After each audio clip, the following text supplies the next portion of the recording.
Hey there, fellow makers and creators. Have you ever looked at a stunning visual effect in a movie or a beautifully rendered 3D model and thought, I want to create something like that? Well, I'm here to tell you that you absolutely can. And guess what? You don't need a fancy studio or expensive software. All you need is Blender, a free and incredibly powerful 3D computer graphics software, and a sprinkle of passion.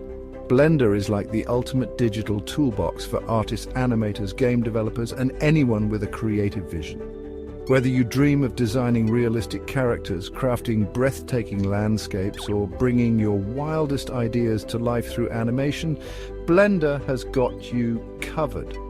But here's the best part. Blender might seem intimidating at first, but trust me, it's much more approachable than you think. Think of it like learning a new skill, like woodworking or playing an instrument. It takes a bit of practice, a dash of patience, and a whole lot of curiosity. So, are you ready to embark on an exciting journey into the world of 3D creation?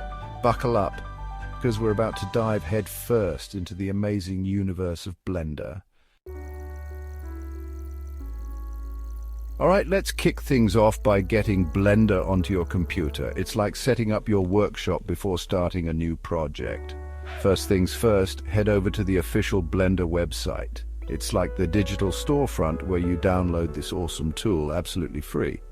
Once you're on the website, look for the download button. It's usually pretty easy to find. Click on it and choose the version of Blender that matches your operating system, whether it's Windows, macOS, or Linux. It's like picking the right size wrench for the job. With the download complete, it's time to install Blender. Double-click that downloaded file and follow the on-screen instructions. It's as straightforward as assembling a pre-cut gingerbread house. And voila, you've successfully installed Blender. Now, let's fire it up. When you launch Blender for the first time, you'll be greeted by the Blender interface.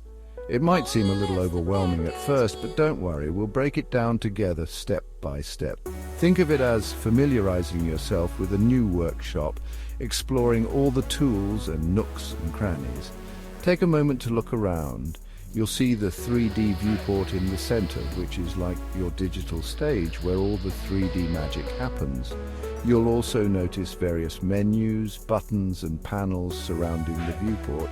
These are your controls, your digital tools for creating and manipulating your 3D masterpieces. Don't be afraid to click around and explore a bit. You won't break anything, I promise. The more you familiarize yourself with the interface, the more comfortable you'll feel using Blender. And hey, who knows, you might even discover some hidden gems along the way. Navigating the 3D viewport in Blender is like learning to fly a spaceship through your creative universe. It's all about freedom of movement and exploring every angle of your 3D creations. So how do we pilot this spaceship? It's all about the mouse and keyboard, my friends. First, let's talk about orbiting, which is like circling around your 3D model.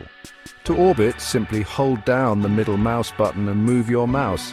It's like having a bird's eye view of your creation, allowing you to inspect every detail. Next up is panning, which is like moving your camera horizontally or vertically.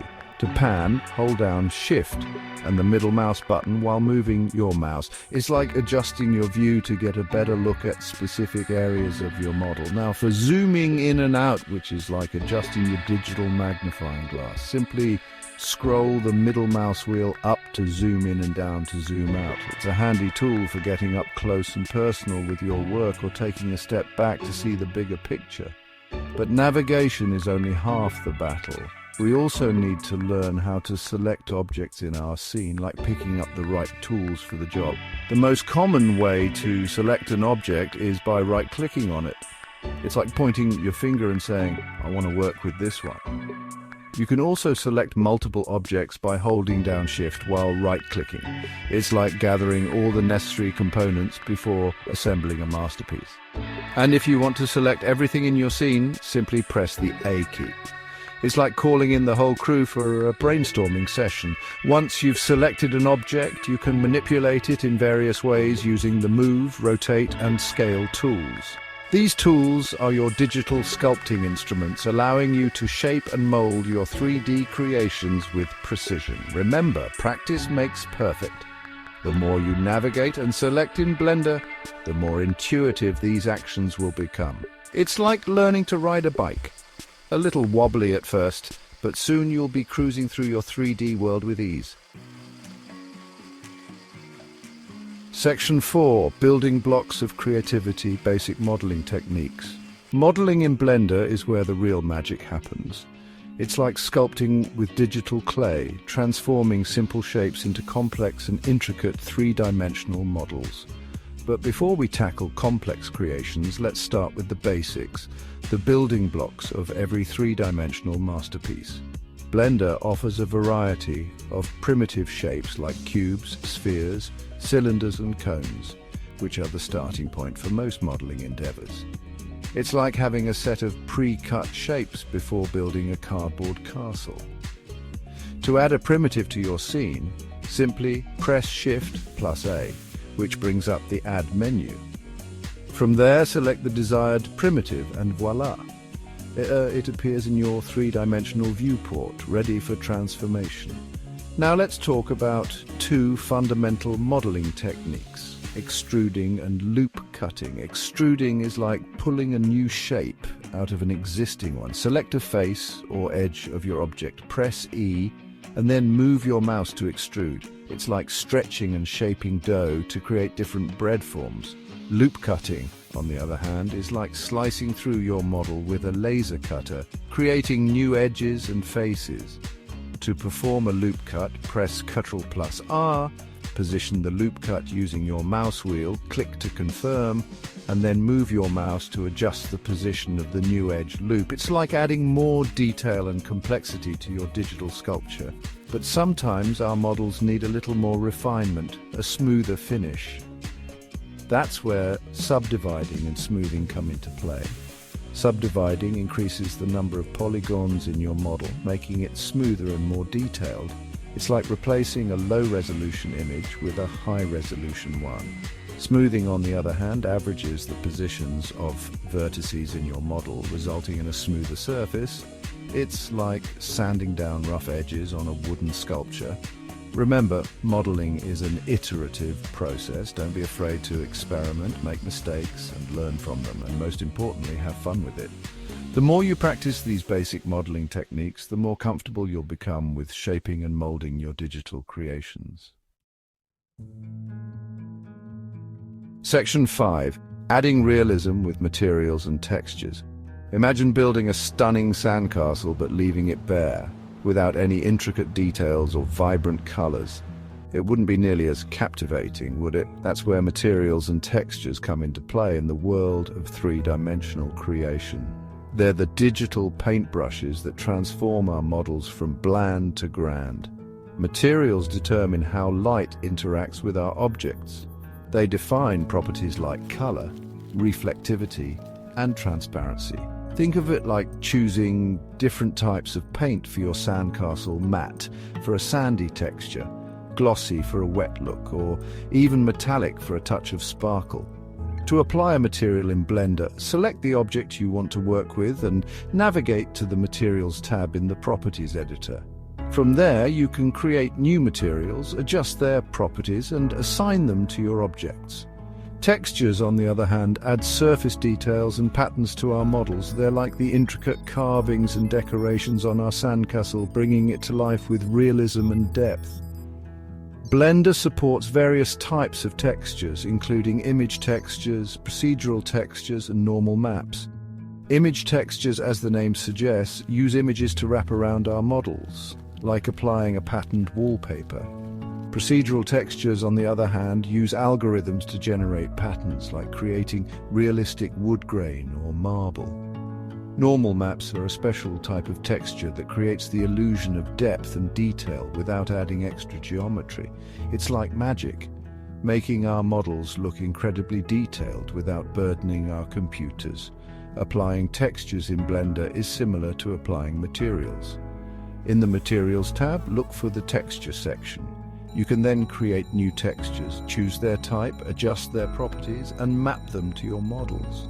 Remember, experimenting with materials and textures is key to achieving the desired look and feel for your three-dimensional creations.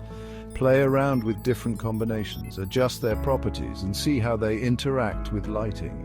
And don't be afraid to get creative. There are endless possibilities when it comes to materials and textures, allowing you to transform your models from simple shapes into visually stunning masterpieces.